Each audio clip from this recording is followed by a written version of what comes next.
네, 안녕하십니까. 아라캐스트 윤성민입니다. 제가 병원들을, 최근에 개원한 병원들을 이제 만나다 보니까 원장님들이 이제 고민들 중에 여러 가지가 있는데, 가장 큰 고민 중에 하나가 정말 직원들을 어떻게 동기부여를 해야 될지 모르겠다라는 말씀을 많이 하세요. 그리고 저한테 되게 속상하다 이런 얘기를 되게 많이 하는데, 왜 속상하세요? 라고 하면은 뭐 여러 가지 이유들이 있습니다. 그 이유들을 보면은 대부분 원장님들이 사람에 대한 동기부여에 대한 이해가 잘못되어 있는 경우가 많습니다. 오늘은 제가 그 부분에 대한 얘기를 같이 해드릴게요. 리더가 결국 사람을 움직이려면 동기부여를 줘야 되는데, 동기부여를 이제 주는 방식이 원장님들마다 생각이 달라요. 사실 리더들마다 달라요. 가장 많은 부류, 이제 원장님들이 돈을 주면은 동기부여가 된다라는 생각을 많이 하세요. 그리고 저한테도 옆에 잘 있던 직원이 10만 원 더 준다고 옆에 병원으로 옮겼어요. 경쟁병원으로 옮겼어요. 이런 말을 되게 많이 하세요. 결국 직원은 돈 10만 원에 움직이는가 봅니다. 라고 되게 얘기를 하세요. 돈은 동기부여를 주는데 가장 중요한 도구이긴 합니다. 사실 가장 쉽지요. 그래서 일부 병원들은 급여를 좀 더 높게 측정해서 좋은 직원을 데려가려고 하는 전략을 가지고 있습니다. 그리고 그거는 동기부여의 가장 기본이 되기도 합니다. 그런데 돈을 좀 더 준다고 그럼 모든 동기부여가 될까요? 또 이것도 착각이에요. 돈을 많이 주어도 직원들이 나갑니다. 그리고 퇴사도 하고요. 그리고 이직률이 또 더 많은 곳도 많아요. 왜 그럴까요? 또 그러면 한 원장님이 얘기를 하세요. 정말 이번에 내가 내 마음을 다 줬는데 이 실장은 내가 정말 하나하나 알려주면서 내 마음을 다 주었는데 그 실장이 나가서 정말 인생이 너무 허무하다는 얘기를 하세요. 이런 원장님은 동기부여를 관계를 통해서 이제 동기부여를 주는 거예요. 사실 우리가 조직 생활을 하는 데 있어서 사람과 사람의 관계 매우 중요하죠. 그리고 그 관계는 동기부여의 역할을 충분히 하는 것도 맞습니다.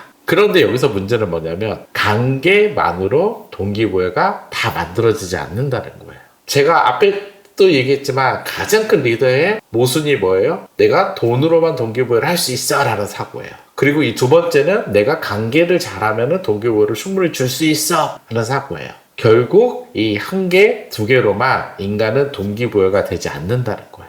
그리고 세 번째, 돈, 관계, 비전입니다. 제가 매번 원장님들한테 비전을 정확히 만들어야 됩니다 라고 얘기를 해요. 직원이 가야 할 방향을 명확하게 설정해줘야지 결국 직원들이 그 방향으로 움직일 수 있습니다 라고 얘기를 해요. 비전은 동기부여를 만드는데 매우 중요한 도구예요. 그런데 여기서 문제는 비전만으로 또 동기부여가 되진 않아요. 왜요? 직원들은 리더가 이런 병원 만들 거야 막 비전을 얘기합니다. 그런데 단순히 그거는 원장님이 가려는 거잖아요. 제가 그거 무슨 상관이에요? 라고 생각하는 직원들도 많습니다. 그러다 보니 비전만으로도 동기부여를 만들 수가 없어요. 그리고 마지막 매뉴얼 같은 시스템으로 동기부여를 만들어줍니다. 우리가처럼 단순하게 일을 하는 단순 반복의 그 의료 쪽은 매뉴얼이나 시스템을 통해서 동기부여를 만들어주는 것도 중요해요. 왜냐하면 일을 잘하게 도와주는 거지 않습니까?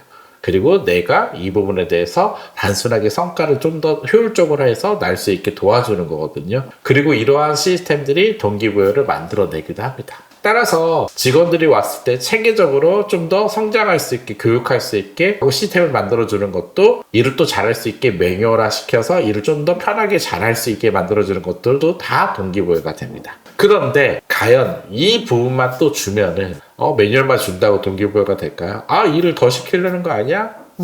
진짜 일만 시키고 돈도 더 안 주네. 이렇게 또 생각하는 경우도 많이 있죠. 오늘 제가 인간이 가질 수 있는 동기부여를 만들어내는 4가지. 이거는 모든 세계적 기업들이 사용하는 동기부여 전략입니다. 이 4가지를 균형 있게 사용해야지만 동기부여가 돼요. 원장님들이 직원들을 보고서 우리 조직의 이 동기부여를 4가지를 어떻게 잘 설계해 나가느냐라는 게 중요하지, 한 가지로만 동기부여가 되지 않는다는 거를 명심만 하시더라도 원장님이 직원들을, 관리자들을 동기부여시키고 함께 끌어가는데 많은 도움이 될 겁니다. 제가 좀 더 다음 시간에는 요 섹터들의 동기부여를 그럼 어떻게 좀 더 디테일하게 만들어갈 수 있을지에 대한 얘기도 같이 나눠보도록 하고요. 오늘 명심할 것은 이 4가지 바퀴를 잘 균형 있게 만들어내는 게 동기부여의 가장 중요한 핵심이다라고 이해하시면 됩니다. 감사합니다.